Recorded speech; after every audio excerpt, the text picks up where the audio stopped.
During a family dinner, my daughter-in-law suddenly poured a full glass of red wine over me, screaming across the elegant restaurant, "Filthy beggar!" I just quietly nodded, said nothing, and wiped my face with a napkin. All the guests froze in shock, and the restaurant manager approached our table. What he said to her made her eyes bulge out of her head, and her face turn pale with horror. Before continuing, subscribe to the channel, and write in the comments what time it is in your region right now. The banging on my bedroom door started at exactly 6 in the morning. Not a polite knock, the kind of aggressive pounding that says someone doesn't care if you're sleeping, sick, or dead. "Gordon, get up, now!" I recognized my daughter-in-law Lorna's voice immediately. That sharp, demanding tone had become as familiar as my own heartbeat over the past 6 months. I sat up slowly, my joints protesting. 67 years old, and some mornings my body reminded me of every single one of them. "I'm coming," I called out, reaching for my robe. "The maid called in sick. You need to make breakfast. The whole family. We have plans today." I opened the door to find Lorna already dressed in designer workout clothes that probably cost more than most people's monthly grocery budget. Her perfectly manicured nails tapped impatiently against her phone case. "Actually, I have a doctor's appointment this morning," I said, keeping my voice calm. "The cardiologist. It's been scheduled for weeks." She looked at me like I'd just told her the earth was flat. "Your health problems can wait. You live here for free, Gordon. Time to earn your keep." For free? In my own house. The house I'd bought 30 years ago with money from my first restaurant. But I didn't say that. I'd learned that arguing with Lorna was like trying to reason with a hurricane. "I'll make breakfast," I said quietly. She smiled, not warmly, just satisfied, and walked away, her expensive sneakers squeaking on the hardwood floors I'd installed myself. I made my way downstairs to the kitchen. My son Carter, Lorna's husband, was already sitting at the table, scrolling through his phone. He was 39, but somehow looked younger, in the worst way possible. Not youthful, just unfinished, like a man who'd never quite figured out how to be one. "Morning, Dad," he mumbled without looking up. "Morning, son." I started pulling out ingredients. Eggs, bacon, bread for toast, coffee. I'd done this routine so many times in the past months that my hands moved on autopilot. Behind me, I heard the kids coming down, my grandchildren, Quincy and Liam, 19 and 16. They at least smiled at me. "Hey, Grandpa," Quincy said softly. "Morning, sweetheart." Lorna returned just as I was plating the first round of scrambled eggs. She sat down at the head of the table, my usual spot once upon a time, and immediately frowned. "These eggs look overcooked." I glanced at them. They were perfect, fluffy, still moist, exactly the way any reasonable person would want them. "I can make more." "The coffee's barely warm," she interrupted, touching the pot without even pouring a cup. "And are those toasts burned?" They had the slightest golden brown edge. You'd need a microscope to call them burned. Carter said nothing. He never did. Just kept his eyes on his phone like it might save him from having to acknowledge what was happening. "I'll start over," I said. Lorna stood up, grabbed her plate, and dumped the entire contents into the trash can. Eggs, bacon, toast. All of it. "Yes, you will. And this time, try not to serve us garbage, Something cold settled in my chest. Not anger, not yet. Something quieter. Something that had been building for months, maybe years, crystallizing into clarity. I made new eggs, new bacon, new toast. Perfect this time by anyone's standards. Lorna ate without comment, which I suppose was her version of approval.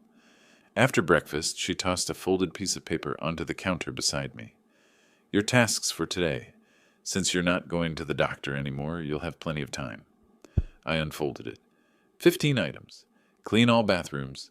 Vacuum every room. Wash both cars. Organize the garage. Detail the windows. Iron Carter's shirts. Polish the silver. On and on. "Lorna's having lunch with friends," Carter said, finally speaking. Still not looking at me. "She'll be back around 4. "Right," I said. I looked at my son, really looked at him, waiting for something. An acknowledgement. An apology. A sign that somewhere inside him, the boy I'd raised still existed. He stood up and left the room. I looked down at the list again, then at the clock, then at the phone number for my cardiologist's office, knowing I'd have to reschedule. Again. And that's when it happened. That's when something inside me, something that had been bending for months, finally broke. Not loudly, not dramatically, just a quiet snap, like a wire pulled too tight for too long. I folded the list carefully and put it in my pocket. Then I smiled. For the first time in 6 months, I had absolute clarity about what I was going to do. Not today, not tomorrow, but soon. Very soon. Lorna thought she was dealing with a helpless old man who'd lost his fire. She thought she could push and push and push, and I'd just keep taking it because I had nowhere else to go, nothing else to offer. She had no idea who she was actually dealing with, and that was going to make this so much more satisfying. I picked up my phone and started making a very different kind of list. Not chores, not tasks, plans. I spent the rest of that Monday working through Lorna's list like the obedient servant she clearly thought I was. Bathrooms spotless, cars gleaming, windows you could see your reflection in. Every single task completed exactly as demanded. But while my hands scrubbed and polished and organized, my mind was somewhere else entirely. Somewhere much more interesting. I kept thinking about how we'd gotten here. When had it started? 6 months ago when Carter called to say they were moving in to help take care of you, Dad? Or earlier, in the small comments and dismissive looks that I'd ignored because I wanted to believe my son was better than that. 3 months back, I remembered, Carter had asked to borrow $5,000. Emergency expenses, he'd said. Car trouble and some unexpected bills.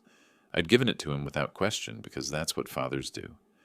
2 weeks later, I'd walked past his study and overheard him on the phone with a friend, laughing about his new golf club membership. $5,000 for golf. When I'd asked him about it, he'd fumbled through an explanation about how the club was networking and important for business contacts. What business? His last 3 startup ideas had crashed and burned within months, but I'd let it go because confronting him would have meant admitting what I already knew. My son had become someone I didn't recognize. Then there was my birthday, July 15th, 67 years old. I'd woken up that morning to an empty house. Everyone had errands to run. No card, no call, no acknowledgement. That evening, when they'd returned, Carter had said, "Oh, damn, was that today? Sorry, Dad. We'll do something next year." Next year. 1 week later, they'd thrown a massive party for Lorna's birthday. Catered dinner, expensive wine. 50 guests. I'd done the math from the receipts I'd seen. Roughly $3,000 for a party, while my birthday had earned a half-hearted apology. But the worst memory, the one that kept replaying in my mind as I organized the garage that afternoon, was from 2 months ago. Lorna had invited friends over for dinner. Wealthy friends, the kind she liked to impress. I'd served the meal I'd prepared, playing the role she'd assigned me without complaint. After I'd cleared the dessert plates, I'd heard her voice from the dining room. "Oh, Gordon, he's our live-in help. Free labor, if you know what I mean. Carter's father moved in after his wife died. Couldn't manage on his own, so we took him in. The least he can do is make himself useful." They'd all laughed. I'd stood in the kitchen holding a stack of dirty plates and felt something inside me wither. Now, 3 months of memories later, that withered thing was growing back. Different, harder, ready. Evening came.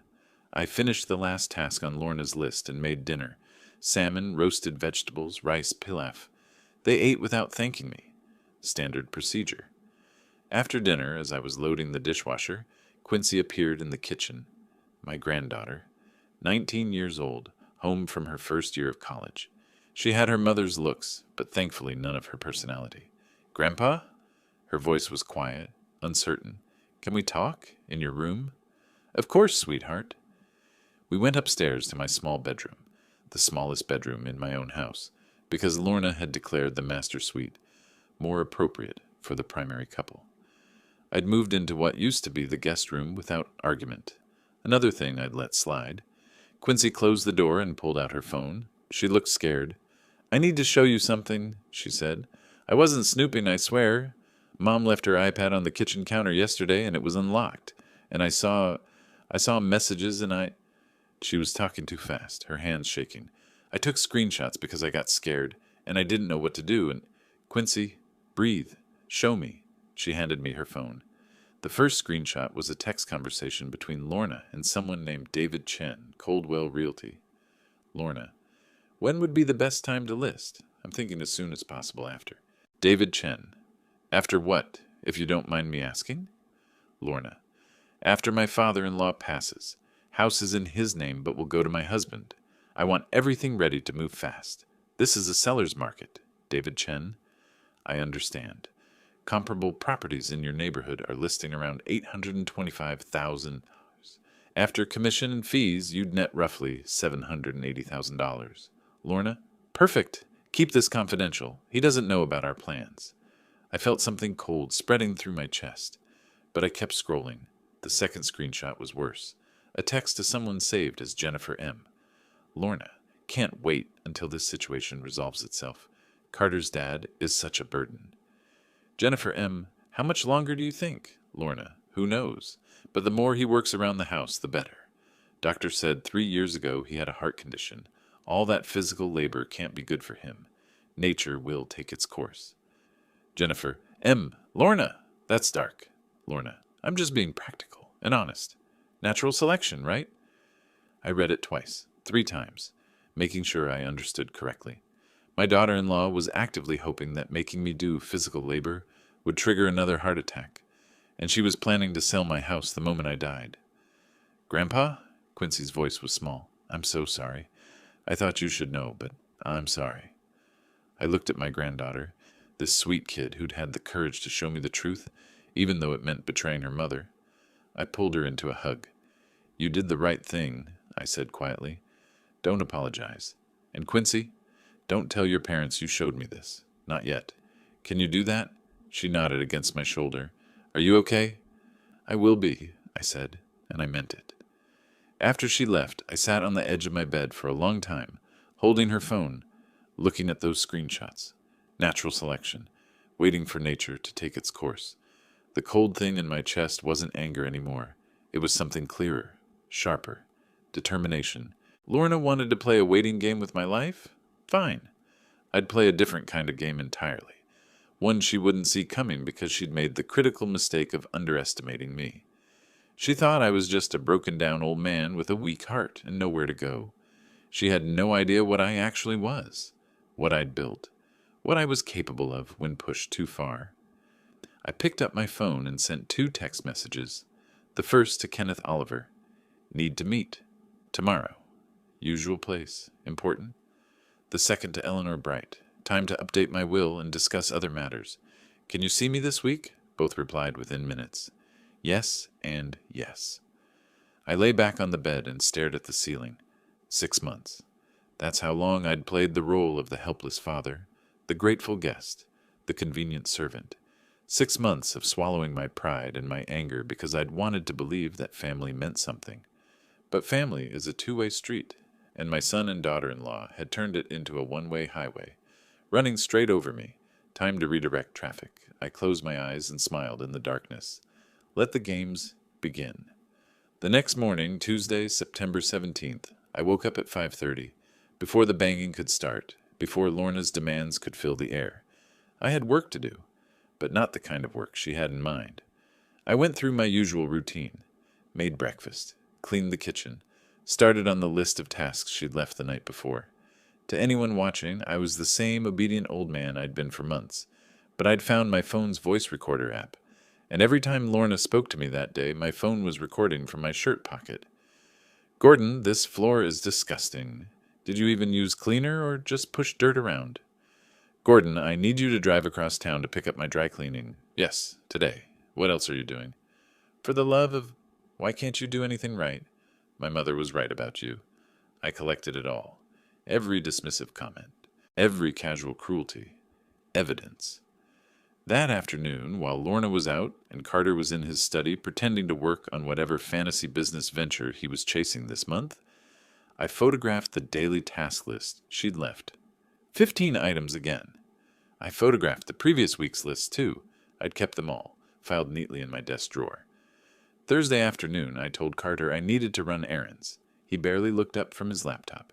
Sure, Dad. Whatever. I drove across Seattle to a small coffee shop in Fremont. far from any neighborhood where Lorna's friends might spot me. Kenneth Oliver was already there, sitting in a back corner booth. When he saw me walk in, he stood immediately. Kenneth had been with me since the beginning. 12 years ago, when I'd opened Cascade Heights, he'd been a young manager looking for an opportunity. I'd given him one. Now he ran my flagship restaurant like it was his own child. Gordon, he shook my hand firmly, concern written across his face. Your message sounded urgent. We sat down. I pulled out my phone and showed him the screenshots Quincy had shared. Then I told him everything. The verbal abuse, the exploitation, the calculated cruelty. Lorna's messages about waiting for my heart to give out. Kenneth's jaw tightened as he listened. I don't even have words for that. I need to know where we stand, I said. Financially, all 7 restaurants. Complete picture. He pulled out a tablet and opened a file he'd already prepared.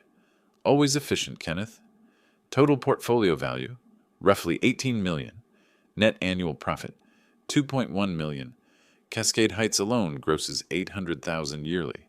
The others are performing well. Meridian's up 15%. Saltwater's holding steady. Pike's just won another James Beard nomination. I absorbed the numbers. It had been 3 years since I'd looked at the detailed financials. 3 years of letting my managers handle everything while I... What? Grieved? Hid? Played at being someone I wasn't? I need you to do something for me, I said. Keep this completely confidential. Not even the other managers can know. Of course. There's going to be a birthday dinner. September 28th, Saturday night, Cascade Heights. Large party. Reservation under waiters. My son's booking it. Kenneth's eyebrows rose slightly. Your family's coming to Cascade Heights? My daughter-in-law's birthday. She doesn't know I own it. Neither does my son. I smiled, and something in my expression made Kenneth lean forward. She thinks I'm broke, a burden, a guest in my own home who should be grateful for scraps from their table. Jesus, Kenneth breathed. When she calls to make the reservation, treat her like any other customer. When they arrive, seat them well. Serve them impeccably. And when the moment comes, and you'll know when, I need you to be ready. Ready for what? To tell the truth. Understanding dawned in Kenneth's eyes, then something like satisfaction. Oh, this is going to be something. One more thing. The bill for that evening. Put it on my personal account automatically. Don't even present it to the table. He nodded, making notes. Consider it done. Friday morning, I had an appointment with Eleanor Bright, my attorney. Her office was downtown, 20th floor, with a view of Elliott Bay that probably cost more per month than most people's mortgages. Eleanor had handled my business affairs for 15 years. She'd also handled my wife's estate when she passed. She was sharp, thorough, and had never once let sentiment cloud her judgment. I laid it all out for her, the screenshots, the recordings, the systematic exploitation. She listened without interrupting, her expression growing colder with each detail. Gordon, she said when I finished, this is elder abuse, financial and emotional. We could pursue criminal charges. I don't want charges. I want them out of my house. And I want to change my will. Both are entirely within your rights.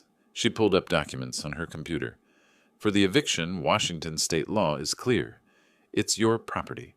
You can terminate their tenancy with 30 days' notice. Given the circumstances, especially these messages about your health, we can expedite if needed. 30 days is fine. I want to do this right. And the will? Current version leaves everything to Carter. I want that changed immediately. Eleanor nodded, already typing. How would you like to restructure it? The business, all 7 restaurants, the real estate, the investment accounts, goes into a trust for my grandchildren, Quincy and Liam. They'll receive it when they turn 25. Until then, Kenneth Oliver administers it with appropriate compensation. And your son, $1, symbolic inheritance, prevents him from claiming he was accidentally omitted and contesting the will. Eleanor didn't even blink. She'd seen enough family drama to know that sometimes $1 said more than $1,000,000. What about your house? Also to the trust. But I retain right of occupancy for life. After I'm gone, the kids can decide what to do with it. This is a substantial change, Gordon. If Carter challenges this, he won't win. Not with evidence of his wife's messages about waiting for me to die. Not with recordings of the abuse. Not with documented financial exploitation. I leaned forward. Make it bulletproof, Eleanor. I don't want any ambiguity. Give me until Monday. I'll have everything drafted, reviewed, and ready for signature. I left her office feeling lighter than I had in months. Not happy, I'd lost too much for happiness, but purposeful. Clear. That evening at dinner, Lorna was in a particularly foul mood. Apparently one of her friends had gotten a new car, and now she needed one too. Carter, we've been driving that tired old Lexus for 3 years. Everyone else has upgraded. Honey, we talked about this. The car's fine. Maybe next year. Next year? Do you know how embarrassing it is to pull up next to a 5-year-old vehicle when Sarah's driving a brand new Range Rover? I kept my eyes on my plate, said nothing, let the familiar argument wash over me, but inside I was counting down. 11 days until Saturday night. 11 days until Lorna's world changed forever. The days crawled by with excruciating slowness.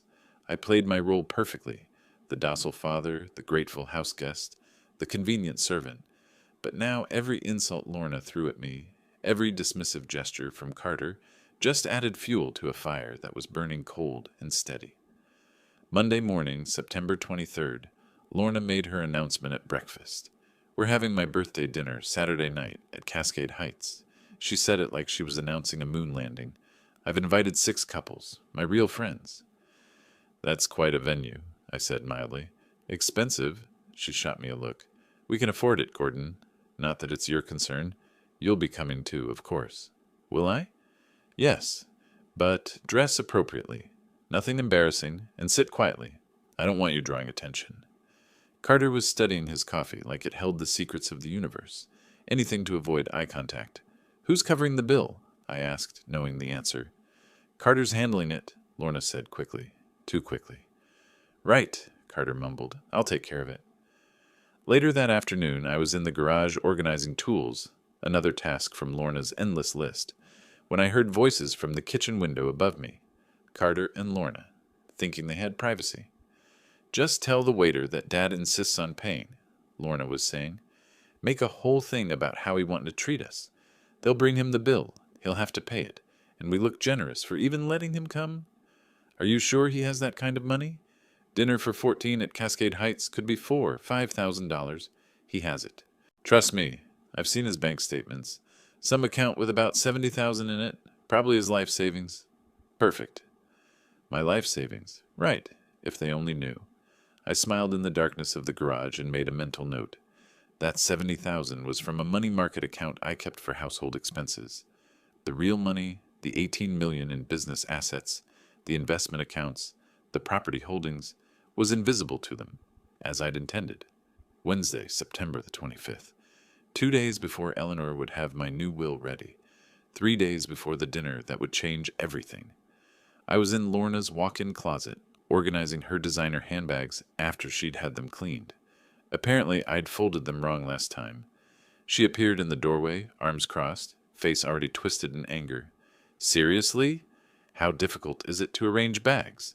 This Hermes was supposed to be stored in its dust bag. This Chanel needs to lay flat. Are you even trying? Or are you deliberately being useless? I'm sorry, I said automatically. The old response, the one I'd been giving for months. Sorry doesn't fix incompetence, Gordon. She was warming up now, her voice rising. I don't know what my husband sees in you. His own father, and you can't even complete simple tasks without screwing them up. You're like a child. No, worse. Children can learn. You're just deficient. She went on for 20 minutes. Every few sentences, she'd find a new angle of attack. My age, my usefulness, my existence. Carter walked past the closet entrance once during the tirade, made eye contact with me, kept walking. That was the moment something in my expression must have changed, because Lorna suddenly stopped, mid-sentence. What are you smiling at? I hadn't even realized I was smiling, but I was. A small, quiet smile that came from somewhere deep and cold. Nothing, I said, just thinking about Saturday. It should be quite a memorable evening. For the first time in 6 months, I saw uncertainty flicker across her face. Just for a second. Then she sneered and walked away. Make sure you dress appropriately. Simple clothes. Nothing that makes you look like you're trying too hard. Don't worry, I said to her, retreating back. I'll be exactly what the occasion calls for. Friday, September 27th.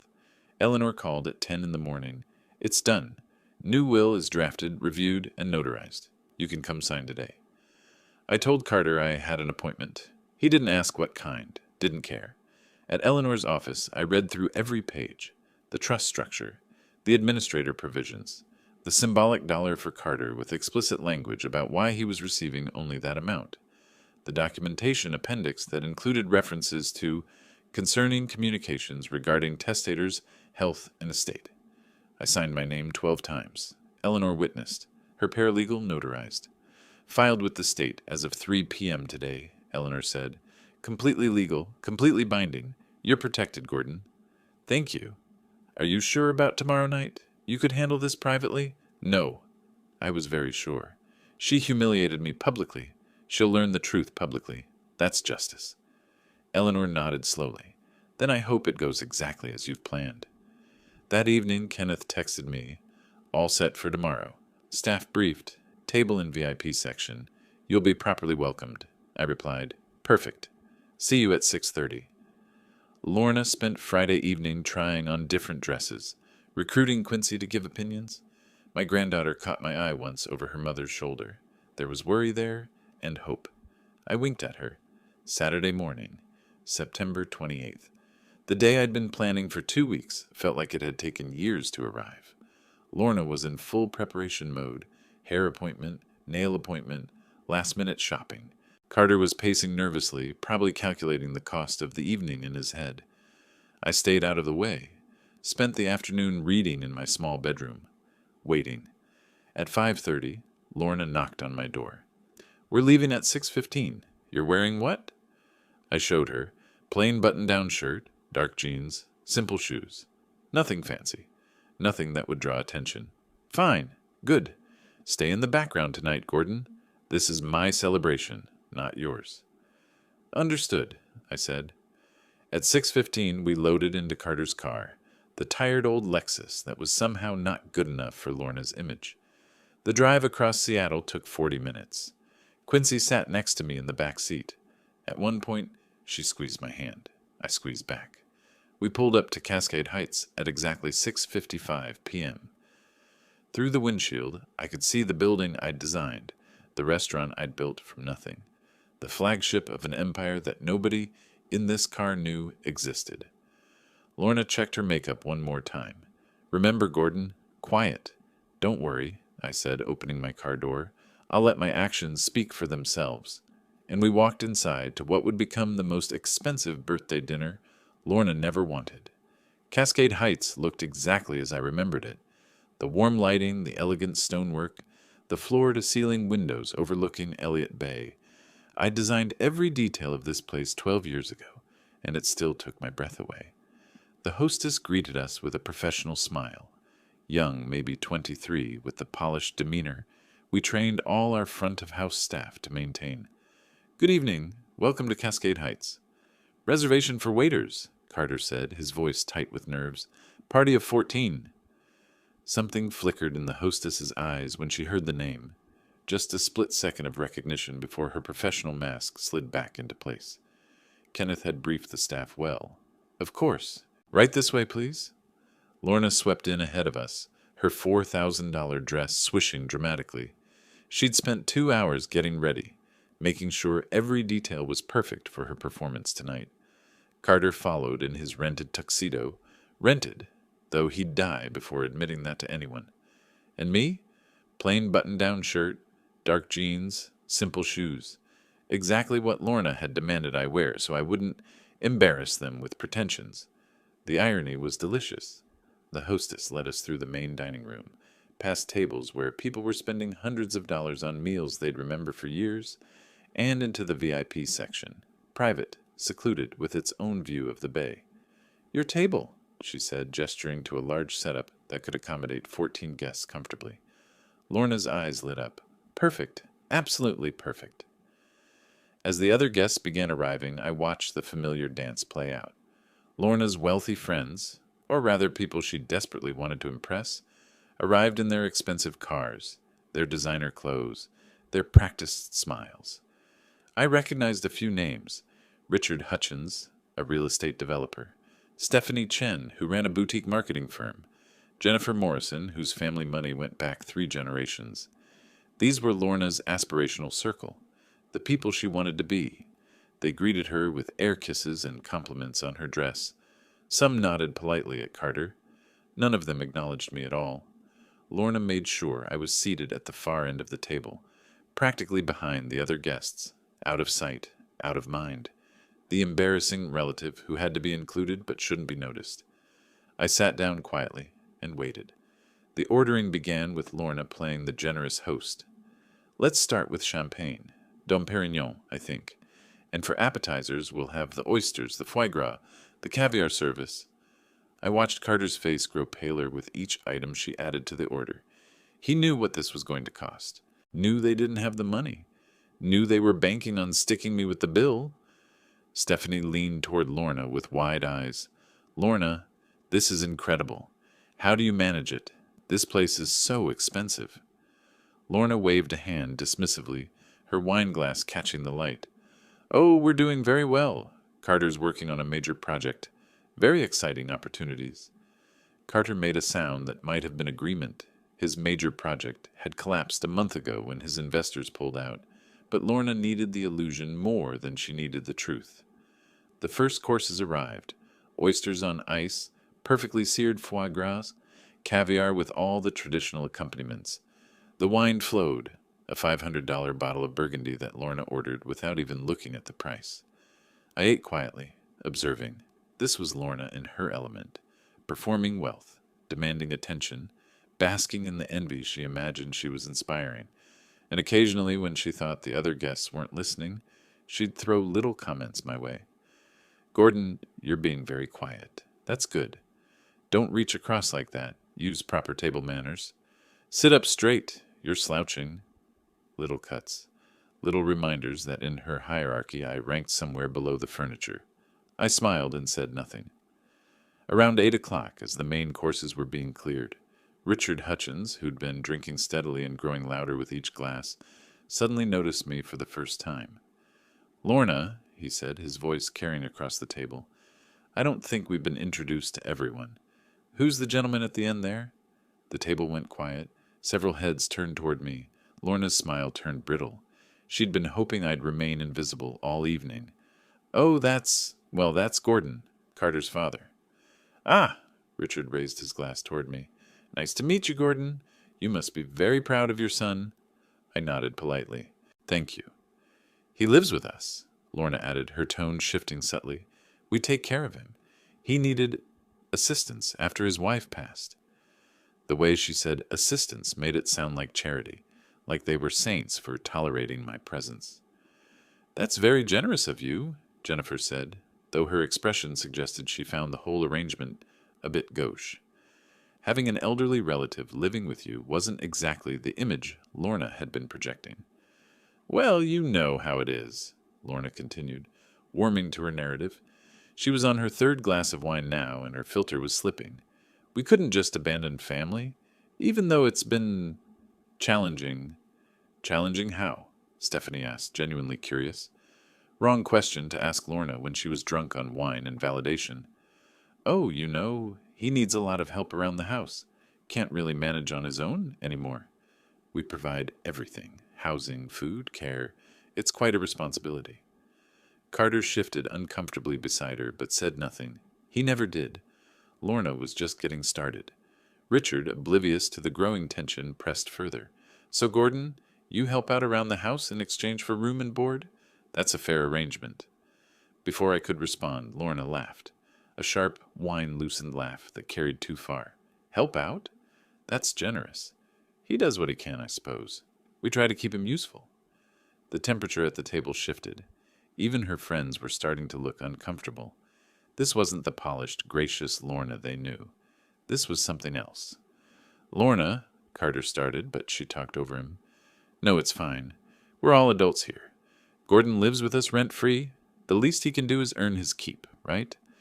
Though honestly, sometimes I wonder if the help is worth the trouble. She gestured with her wineglass toward me. He's always underfoot, always needing something.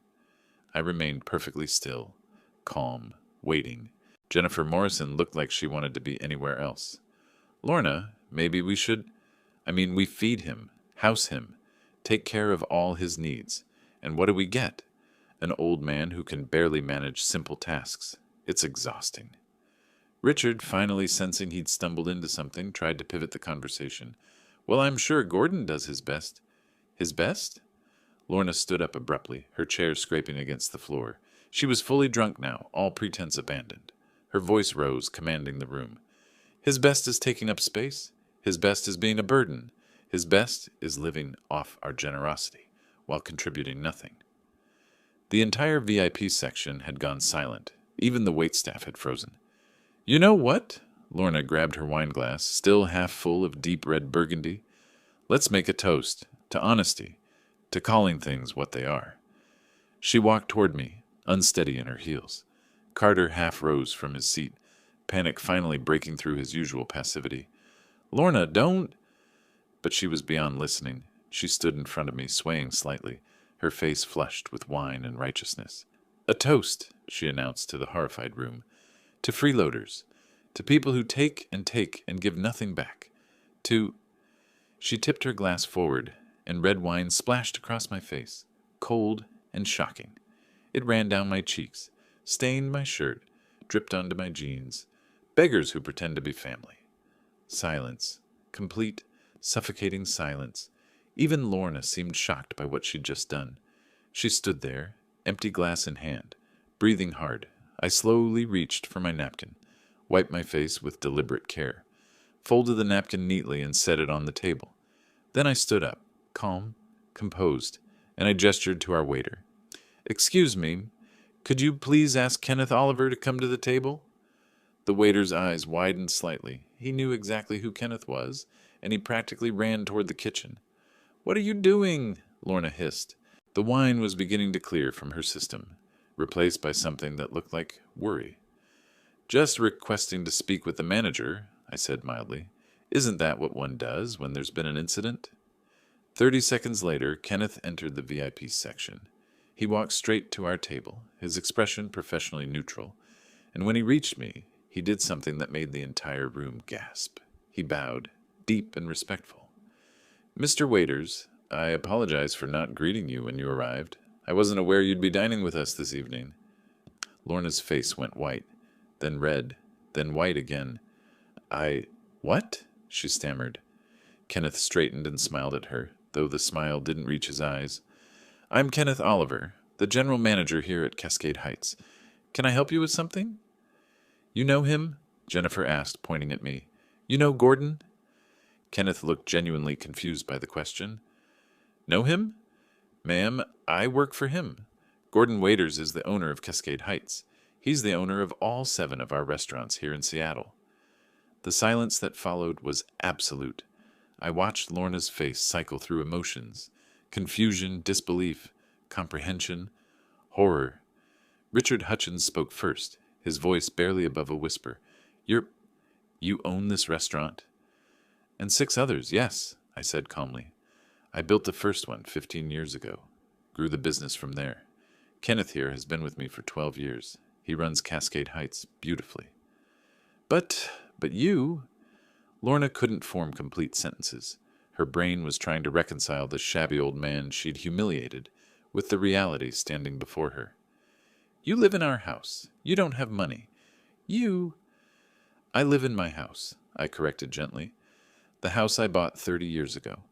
The house you've been planning to sell the moment I die, according to your messages to that realtor. David Chen, wasn't it? Carter made a choking sound. As for money, I continued, I have quite a bit, actually. The restaurant portfolio is worth roughly $18 million. Annual net profit is about $2.1 million. I've been living modestly by choice. Wanted to see how people treated me when they thought I had nothing. I looked directly at Lorna. Turns out that was very educational. Her mouth opened and closed. No sound came out. Stephanie Chen stood up. I think we should go. No, please, I said. Stay. Enjoy your dinner. Kenneth, please ensure everyone's meal tonight is complimentary.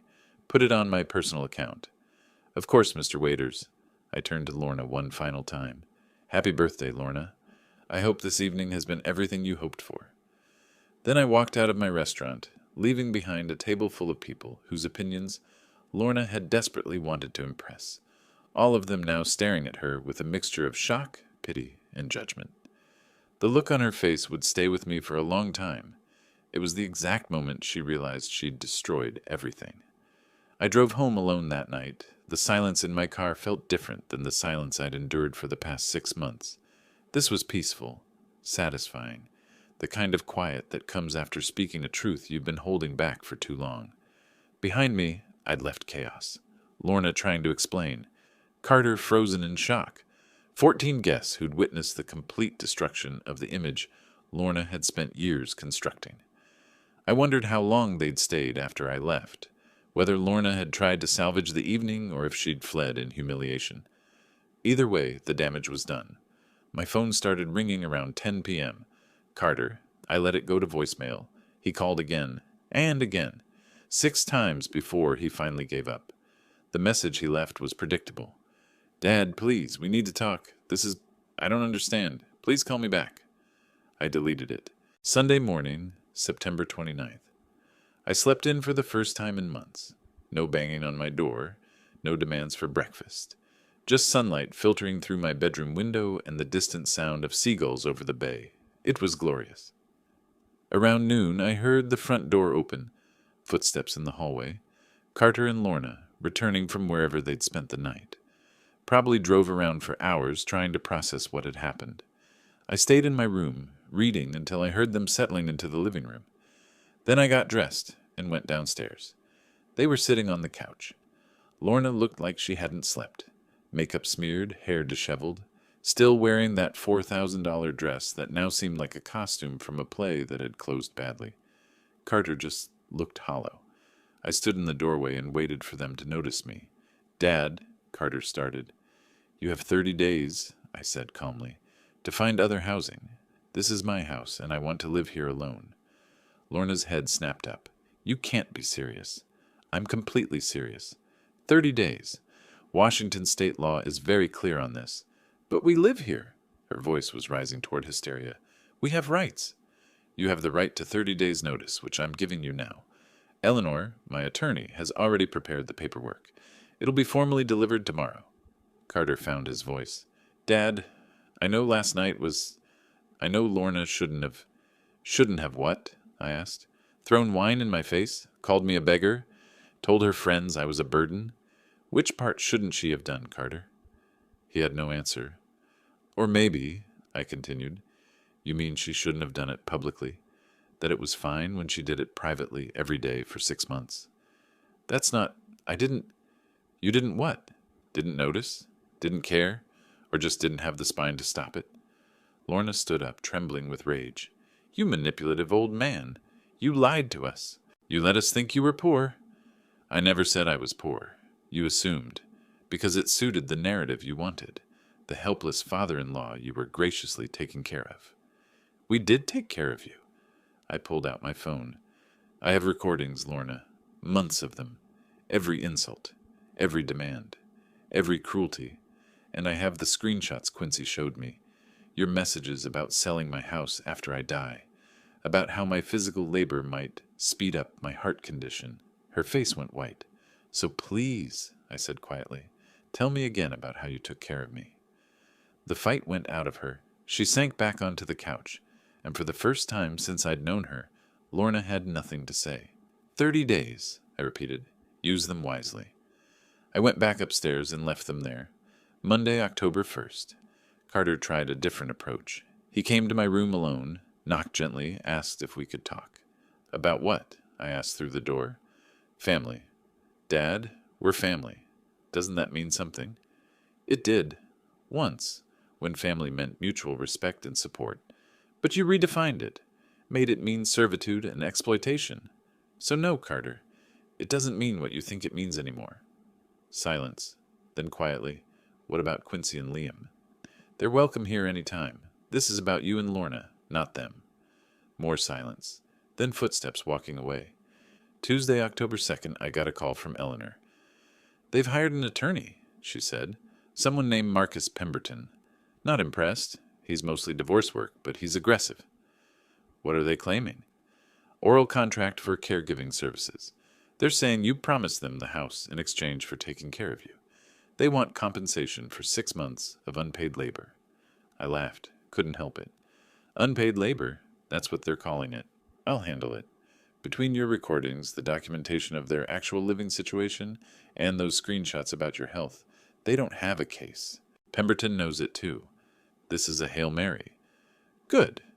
Gordon, they're also claiming you're mentally unfit, saying you might be experiencing dementia or cognitive decline, that your decision-making is impaired.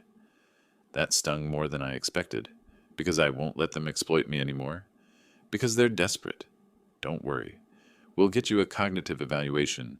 You'll pass easily, and then we'll use their false claim against them in court. Thursday, October 3rd. Lorna's last attempt. She caught me in the kitchen making coffee, tears streaming down her face. Performance of a lifetime. Gordon, please. I'm sorry. I was drunk. I was showing off. I didn't mean any of it. You know I didn't. I poured my coffee, added cream, stirred slowly. You did mean it, I said. The wine made you honest, not cruel. The cruelty was already there. No, we can fix this. We can start over. I'll be better. We'll both be better. Lorna, do you know why I built those restaurants? She blinked, confused by the change in topic. What? I built them because I love creating something good, something that brings people joy, a place where they're welcomed and valued and treated with dignity. I looked at her directly. You spent 6 months making my own home feel like the opposite of that, and you don't get to undo it with tears. But the house? Where will we go? Anywhere you can afford. There are apartments in the city. Some are quite affordable if you're willing to live within your means. Within our means? Do you know what that is? Do you know what it's like to struggle? I do, actually. I started my first restaurant with a loan and a dream, and worked 18-hour days for 3 years before it turned profitable. So yes, Lorna, I know exactly what it's like, and I know you're more than capable of learning. She stared at me, then her expression changed, hardened. You'll regret this. When you're alone in this house with no family, no one who cares? I have family, I interrupted. Quincy and Liam, Kenneth and my restaurant teams, people who actually care about me, not my assets. You and Carter aren't my family. You're people who happen to share my DNA and my address. I walked past her, coffee in hand, and left her standing in the kitchen. 25 days left. I was counting them like a prisoner counting down to freedom, which in a way I was. October 6th, Monday morning, 3 a.m., I woke to sounds downstairs. Not breaking in. I knew these sounds. Moving furniture, deliberate footsteps, doors opening and closing. They were trying to take things from the house, loading up their car in the dark, hoping I wouldn't notice. I got up, put on my robe, and went downstairs. Found Carter in the dining room, carefully wrapping my late wife's china in newspaper. Put it back, I said from the doorway. He jumped, nearly dropped a plate. Dad, I thought you were asleep. Obviously, put it back. This was Mom's. I have just as much right. You have no right. This is my house. That's my property. Put it back, or I call the police for theft. We stared at each other in the dim light. Finally, he set the plate down. When did you become this person? He asked, and there was genuine confusion in his voice. When did you become so cold? The day I realized that kindness without boundaries is just weakness waiting to be exploited. Put everything back where you found it, then go to bed. You have 19 days left. He did as I asked, but the look he gave me, like he was seeing a stranger, that stayed with me. Good, I thought. Maybe he should see a stranger. Maybe that's what it takes to see clearly. Later that morning, Eleanor called with news. The cognitive evaluation is scheduled for tomorrow. Dr. Patricia Morrison, excellent reputation. She'll spend 3 hours testing you. Memory, reasoning, decision-making, everything. We'll have the results within a week. And then we eviscerate their case. But Gordon, there's something else. The will documentation is complete. Everything's filed. Quincy and Liam get the trust. Carter gets his $1. But you need to see him before the 30th. Tell him yourself. Why? Because if he learns it from court documents, it'll destroy any chance of future reconciliation. And despite everything, I think you want to leave that door open. Just a crack. She was right. I hated that she was right. October 8th, Wednesday. I asked Carter to meet me in my study. Private. No Lorna. He came in looking wary, defensive, like he expected another fight. I handed him the document. Read it. He did, and I watched his face change as he progressed through the pages. Confusion, then shock, then something that looked like grief.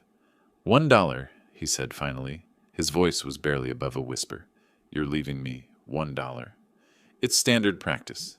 Prevents you from claiming you were accidentally omitted. Makes the will contestation-proof. The kids get $16 million in trust, and I get $1. The kids showed me love and respect. You showed me your back while your wife destroyed me. He looked up, and there were tears in his eyes. Real ones, not Lorna's performance art. I'm your son. Yes. Which makes your behavior even worse. You knew better, Carter. You were raised better. But you chose comfort over character. You chose Lorna's approval over your father's dignity. I was trying to keep my marriage together. By sacrificing your father? That's the trade you made? And you wonder why you get $1? He stood up, the document shaking in his hands.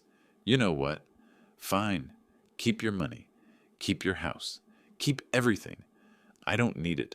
I don't need you. He started toward the door. Carter. He stopped but didn't turn around. When you're ready to be the man I raised instead of the person Lorna shaped. When you're ready to take responsibility for your choices and build something real, call me. Not for money, for respect. Earn it back. Show me you can. And if I don't, then you'll have had a father who loved you enough to let you fail, so you could learn to stand. He left without another word. October 10th, Friday. Quincy came to see me. Her eyes were red from crying. Mom told me about the will, about Dad only getting $1. Grandpa, is it true? Yes, but why? He's your son. Don't you love him? I pulled her into a hug. I love him enough to stop enabling him. The trust isn't punishment for you, sweetheart. It's protection. Money you and Liam will get when you're old enough to handle it responsibly, with education requirements and oversight, so you learn its value. But Dad has never learned that value, has never had to. I'm giving him the gift I should have given him 20 years ago, the necessity of earning his way. It's not cruelty. It's the last lesson a father can teach a son who won't listen to words. She was quiet for a long moment. Then, Mom's telling everyone you're evil? That you're a monster? I know. People Lorna's told this story to, they'll believe her version or mine based on what they already thought about situations like this. I can live with that. I'm so sorry I showed you those screenshots. If I hadn't... Quincy? I held her at arm's length, made her look at me. You did nothing wrong. You showed me the truth when I needed to see it. That took courage. Your mother's behavior is not your fault. Your father's choices are not your responsibility. You understand? She nodded, still crying. You and Liam will always have a home with me. Always. This door is open to you anytime, for any reason. You're not losing your grandfather. You're just gaining clarity about who your parents chose to be. She hugged me tighter. I love you, Grandpa. I love you too, sweetheart. More than you know. After she left, I sat in my study and thought about the cost of this justice. I'd won. The house was mine. The business was protected. My grandchildren were secured. But I'd lost my son. Maybe not forever. Maybe Carter would do the work, make the changes, become someone worthy of reconciliation. But maybe not. Maybe this was the price of dignity. Loneliness. The silence of a house with no one to share it. I looked out the window at the Seattle skyline, thought about my restaurants, full of people sharing meals and laughter, about Kenneth and his loyalty, about Eleanor and her wisdom, about Quincy and Liam and their futures. Not alone, I realized. Different. Selective. Surrounded by people who'd earned their place rather than demanded it by default. The phone rang. Kenneth reporting on the week's revenues. Business was good, better than good, exceptional. Thinking about coming back more actively, I told him, getting back into the day-to-day. We'd love that, Gordon. We've missed you. I've missed me too, I said, and meant it. 13 days until Carter and Lorna had to leave. 13 days until I reclaimed my home completely. I was counting them down, but not like a prisoner anymore, like someone planning a future. October 13th, moving day. I woke early and made coffee, then sat at the kitchen table watching the sunrise through the window. In a few hours, Carter and Lorna would be gone. 30 days had passed exactly as the law required. They'd found an apartment in Renton, a 2-bedroom in a complex near the airport. Not terrible, but a far cry from the house they'd been living in rent-free. I'd learned this from Quincy, who'd been splitting her time between their new place and staying with friends. She refused to abandon her parents completely, but she also refused to pretend everything was normal. The moving truck arrived at 9. I stayed upstairs, giving them space to load their belongings. Through my window, I could see Carter carrying boxes, his movements slow and defeated. Lorna directed the movers with sharp gestures, her voice carrying even through closed windows. By noon, most of their things were packed. I came downstairs to find them doing a final walkthrough. Lorna saw me and stopped. For a moment, neither of us spoke. "We're almost done," Carter said quietly. "Just checking we got everything." "Take your time." Lorna's jaw tightened. She looked like she wanted to say something, probably had a dozen cutting remarks loaded and ready. But for once she kept silent. Maybe she'd finally learned that words had consequences. Or maybe she just had nothing left to say that could hurt me anymore. As they headed toward the door with the last boxes, Lorna stopped, turned. "You destroyed our family," she said, her voice trembling with barely contained rage. "I hope you can live with that." I'd been expecting this, the last-ditch attempt to make me the villain in her story. "I didn't destroy anything, Lorna. I stopped letting you destroy me. There's a difference. That's just semantics. No, it's accountability, something you've never had to face before." She opened her mouth, closed it, then stormed out. Carter lingered in the doorway. "Dad!" "Goodbye, Carter." He nodded slowly, then followed his wife out to the truck. I watched from the window as they drove away.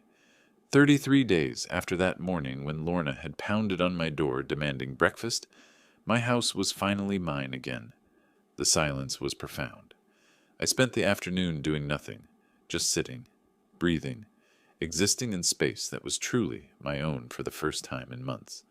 October 14th, Sunday. I slept until 10, unthinkable luxury. Made myself pancakes for breakfast, eating them slowly at the kitchen table while reading the news on my tablet. No one criticized my cooking. No one demanded I clean up immediately. No one needed anything from me. It was perfect. And it was lonely. I'd won. I knew that. I'd reclaimed my dignity, protected my assets, secured my grandchildren's futures. By any measure, this was victory.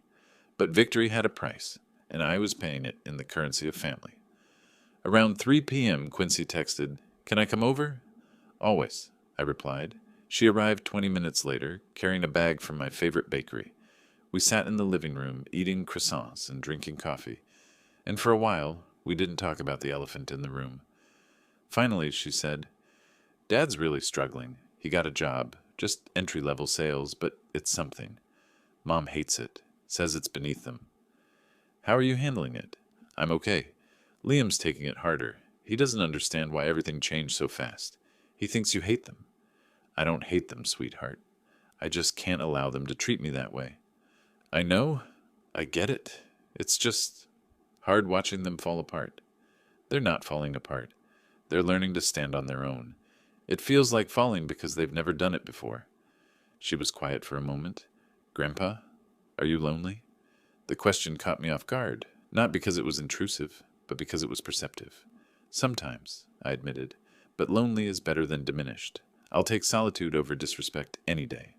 October 15th, Monday. I went back to work, real work, not just checking in, but actually managing my restaurants again. I met with Kenneth and the management team at Cascade Heights, reviewed financials, discussed expansion plans, tasted new menu items. For the first time in 3 years, I felt like myself again. "It's good to have you back," Kenneth said as we walked through the dining room after the meeting. "The team's been great, but they've missed your vision." "I've missed this. Being part of something I built, making something good. You've always been good at that. Creating spaces where people feel valued." He paused. "That's why what happened to you at home was so wrong? You deserve better." "I'm getting better now. That's what matters." October 17th, Wednesday. Carter texted, "Can we talk in person?" I stared at the message for a long time. Part of me wanted to ignore it. The wound was still fresh, and I wasn't sure I was ready for whatever this conversation would bring. But Eleanor's words echoed in my mind. Leave the door open. Just a crack. Saturday, 2 p.m. My place? Thank you. I spent the next 2 days wondering if I was making a mistake, wondering if Carter would use this meeting to try guilt, manipulation, anger, wondering if I'd have the strength to hold my ground if he did. Saturday morning, I was nervous. Ridiculous at 67 being nervous about talking to my own son. But there it was. October 18th, Saturday, 2 p.m. Carter arrived exactly on time, which was notable. Punctuality had never been his strong suit. He looked different, thinner, tired, the kind of tired that comes from hard days and harder realizations. I let him in without a word, led him to the study. We sat across from each other, and for a moment the silence was heavy. Thank you for seeing me, he said finally. You're still my son, Carter. That hasn't changed. Hasn't it? His voice cracked. I saw the will. $1. That's what I'm worth to you.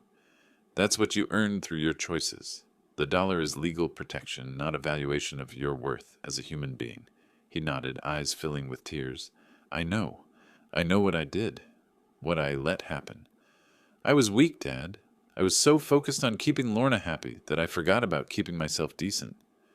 Why are you here, Carter? To apologize. Not to get the money back. I know that's gone. But to say I'm sorry. For not standing up for you. For letting her treat you like that. For being the kind of man who chooses comfort over character. I studied him, looking for signs of manipulation, of performance, but all I saw was genuine regret. I believe you're sorry, I said, but sorry isn't enough. You're 39 years old, Carter, a grown man with children of your own. You've spent your entire adult life looking for easy paths. My money, Lorna's schemes, whatever got you through without real effort. I changed the will because you needed to learn what you should have learned 20 years ago. That respect is earned, not inherited. I'm trying, Dad. I got a job. It's just sales, but it's honest work. I show up every day. I'm paying bills. That's good. That's a start. A start? He looked up, hope flickering across his face. Yes, because real change takes time. If you want a relationship with me, not the inheritance, but actual respect and connection, you'll need to show me sustained change. Years of it. I need to see you become the man I raised you to be, not the person Lorna shaped you into. What about Quincy and Liam? I smiled, couldn't help it. They get their trust when they turn 25, structured to teach them financial responsibility, with education requirements and oversight. They'll be fine, better than fine. And me? You get the chance to build something yourself, to discover what you're capable of when you can't rely on anyone else's money or status. That's the gift I'm giving you, even if it doesn't feel like one. He wiped his eyes. It doesn't feel like a gift. It's not supposed to. Growth rarely does. We sat in silence for a while. Then Carter asked, Is there any path back for us? I considered the question carefully. Maybe. If you do the work, if you show me, consistently over time, that you've changed. If you become someone who takes responsibility, who stands up for what's right, even when it's hard, then we can talk, not about money, about respect. That's all I want. Then earn it. He stood to leave, paused at the door.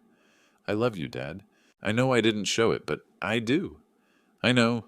And Carter, I love you too. That's why I'm doing this. After he left, I stood at the window, looking out at the October afternoon. Seattle was beautiful this time of year, the leaves changing, the air crisp, the city transitioning into autumn. I thought about my late wife, about how proud she'd be that I'd finally stood up for myself, about how she'd always said that love sometimes means letting people face consequences so they can learn. I made myself coffee. No rush, no demands, no one yelling that I'd done it wrong. The house was quiet, but it was a good quiet, the quiet of dignity, the quiet of a life reclaimed. My phone rang, Kenneth calling with the week's numbers. The restaurants were doing exceptionally well, better than expected. Thinking about opening an 8th location, I told him, maybe something different, more casual. I'm in. Whatever you want to build, we'll make it happen. After we hung up, I smiled. Life was continuing. Not the way I'd imagined when Carter first moved in, when I'd hoped family would fill the emptiness my wife had left, but in a way that was authentic, real, built on mutual respect rather than obligation. I'd lost a son, at least temporarily, but I'd found myself again, and that, I was learning, was worth the price. The sun was setting over Elliott Bay, painting the sky in shades of orange and gold. I raised my coffee cup in a silent toast, to second chances, to dignity, to the kind of love that's brave enough to set boundaries. Respect isn't bought, I thought. It's earned every single day. If you like this story, please like this video, subscribe to the channel, and share your impressions of this story in the comments. To listen to the next story, click on the box on the left. Thank you for watching.